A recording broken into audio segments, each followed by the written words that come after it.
There is a secret comfort in telling yourself that you've got no options because it's easier to wallow in the bad faith of believing yourself trapped than to face the dizziness of responsibility to create your freedom. There is a real relief in telling yourself that you don't know what to do because it lets you off the hook. And it's easier to sit in not knowing than to take action on the unknown. And when starting anything, you feel more uncertain than you're ever going to because you can't possibly predict what is going to happen. And that really is a synopsis of what life really is in its entirety. The more you take action, the more certain you get in your ability to take action. But when getting started in something, you feel like the best course of action sometimes is not taking any action at all. Because when you try to take action off information, when you start, you don't have any. And it is really difficult to take action when you feel like you don't know the destination, like you don't know the path. And I think so many people in their life hold themselves back because they don't know what they want to do with their life, yet they take no action to figure out what they want to do with their life.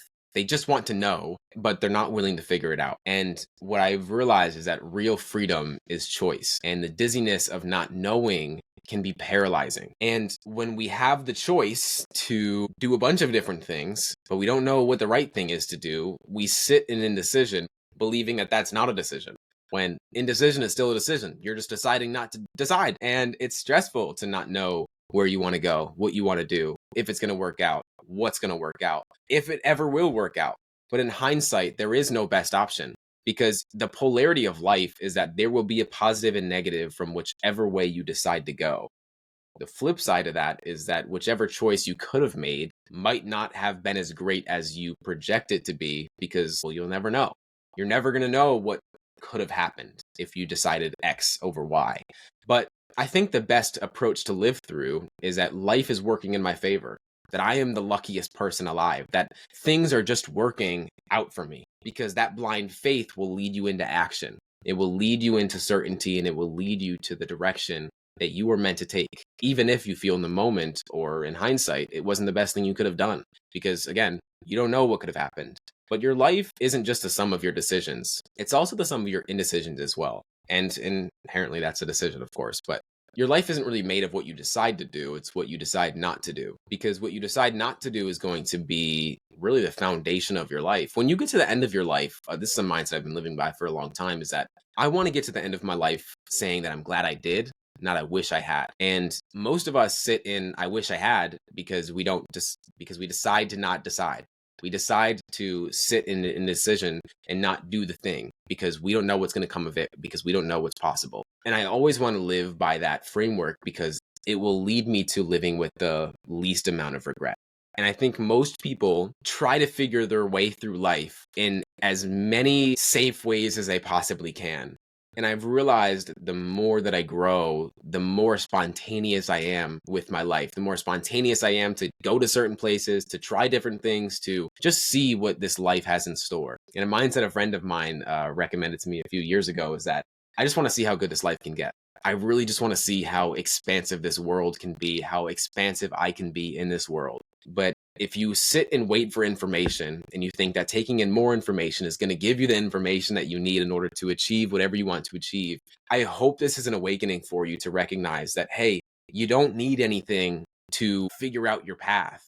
You just need to figure out your path through figuring out your path by trying a bunch of different things and seeing what sticks. Because the reason you feel so stuck in life has nothing to do with not having the information and has everything to do with you not taking any action. Because the people in my life that feel the most stuck are the ones taking the least action. You feel better when you're in pursuit. You feel better when you are moving towards something. You feel better when you feel like you have a purpose that you're working towards. And most people don't have a purpose that they're working towards. And so they lean on temporary pleasure. They scroll on their phones. They don't have anything that really makes them excited to wake up in the morning. And so they believe themselves into believing that they're not a morning person because, well, they don't have anything to wake up for. And so they believe that they're stuck in life because they decide not to take any action. And I need you to recognize that you're never going to feel any kind of momentum until you create the momentum in your life, until you start putting yourself into action. Because even making the wrong choice, even taking action on the wrong thing is better than not taking any action at all, because then you have more information. This is the biggest difficult thing for people to recognize, is that information that you're looking for before you take action is going to come from taking action. Because again, even if you choose the wrong path in your life and you go down something that you feel is a waste of time for you, you have the information now that that thing wasn't meant for you. And now you can cross that out of your mind of options to step into. Great example. When I was 16, before I got into coaching, right around the time I got into coaching, I was going to become a real estate agent. Didn't know what I wanted to do. Didn't know what was going to come from it. I realized in the process of becoming an agent that I didn't want to become an agent, but I wanted to become an investor. And I wouldn't have found that out unless I got in tune with a team in my state, which I was the youngest person in real estate in my state of New York that they told me at least. And I was doing all of the things right. I was taking the course. I was investing with the team. I was going to open houses. I was doing everything that I felt I needed to do in order to become an agent by the time I was 18 so I can get started as soon as possible. In high school, I was becoming an agent before I even graduated because I felt like that was the path for me. I was telling all of my friends, I was telling them, hey, when you get a house, you got a friend that wants a house, I'm your guy. And then I realized about a week before I was able to take the test to become an agent, I realized I don't really want to do this. And I could have beat myself up and tell myself, well, man, you just wasted money on the course. You wasted money on the test. You wasted all of the time that you could have spent trying to figure something out. But in the process, I recognized that that path wasn't the path for me. And so that is still value. That information of recognizing, hey, well, I gave it a good shot, 6 months. Like I didn't become an agent, but I was essentially in the works of becoming one and understanding what I would even be doing to become an agent because I was with the team and I was taking the course and I was doing all of the things. And that information helps me so much because it realized that that wasn't the path for me. And I wouldn't have figured that out unless I actually gave it a shot.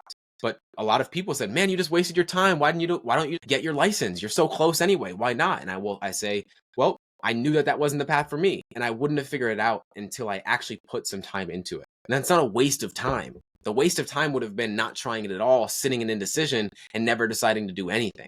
And I think whether you're at a job that you don't like and you want to step into a new job, or you're in college or wherever you're at in your life, you have to recognize, hey, just doing something is going to be so much more than sitting in what you're doing if what you're doing is not what you're wanting.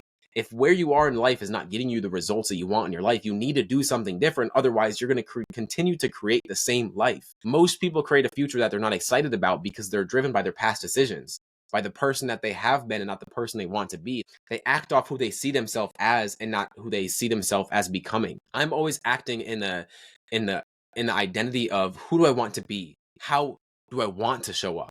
Who do I have to be in order to create the kind of life that I want to create? And most people are thinking I have to achieve something and then I will become that person. But that's not how it happens. You become the kind of person and then that creates the things that you want. But you need to take action in order to do it.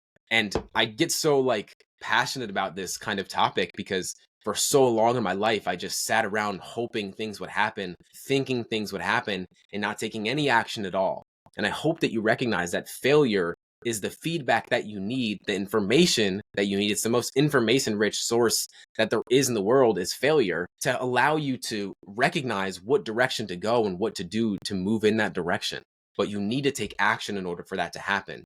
And there's so many people in life that I see just unhappy with where they are in their life, but not doing anything different, just hoping that things would happen, just hoping that things are just going to fall into their lap and they're just going to figure out what they want to do with their life. When in reality, you need to become the kind of person and do the things to figure it out for yourself, because it's not going to be the same it is for me as it is for you. It's not going to be the same it is for your friend as it is for you. Your life is going to unfold whether you take action or not. But you taking action is going to increase your surface area for luck. Luck really happens when you take a lot of action, and you take a lot of action for a long time, and you do a bunch of different things, because the more action that you take, the more luck that you're able to create for yourself. I never considered myself a lucky person. I felt really stuck in my life. I felt like the men in my life passed away. I felt like depression, anxiety. I felt stuck because I just didn't have anything to wake up to. And it wasn't until I started realizing that, hey, I'm the kind of person, there's no one coming. There's nothing that's going to happen. I need to be the person that creates the luck. You are the person that creates the luck in your life. And you get to choose if you decide to believe that you're a lucky person or if you're not a lucky person. But you're the one that's going to create that luck either way. There's blind luck that just happens in life. And for sure, I may have had some, you may have some, and we all have it to some extent. But the real luck that plays the biggest role in our life comes from us taking action. And you need to be the kind of person that creates that luck if you want to create the life where you don't feel so stuck. So I hope that this was helpful for you, and I hope this gets you into action. because that is the only thing that's going to get you out of that feeling of, I'm so stuck in life, because only you can make that change.